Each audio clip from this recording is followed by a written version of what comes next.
Traffic జాములో ఉన్నా, ఎంత టెన్షన్లో ఉన్నా డ్రైవర్ని తిట్టకూడదు, డ్రైవర్ని కంగారు పెట్టకూడదు.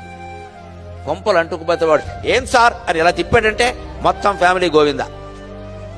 ఎంత టెన్షన్లో ఉన్నా డ్రైవర్ని ఒక్క మాట అనకూడదు. మనం తినేటప్పుడు వాడిని కూడా తిన్నావా అని అడగాలి. వాడు తిండి మనకెందుకు, లేదమ్మా మనకు అవసరమే, మన బిడ్డ లాంటి వాడు. పైగా వాడు ఎప్పుడు తిన్నాడు, మనకంటే ముందు ఓ కిరాయి ఉంటుంది. బొంబాయిలో విపరీతమైన దూరం మేము చూస్తున్నాం.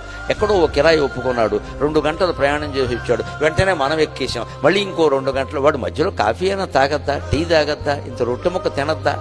మనం ఏదైనా కారులో తెచ్చుకున్నామంటే నీకు కూడా ఉందయ్యా తింటావా అని అడగాలి. ఆ మాటకి వాళ్ళు విపరీతంగా ఆనందిస్తారండి, విపరీతంగా ఆనందిస్తారు వాళ్ళు.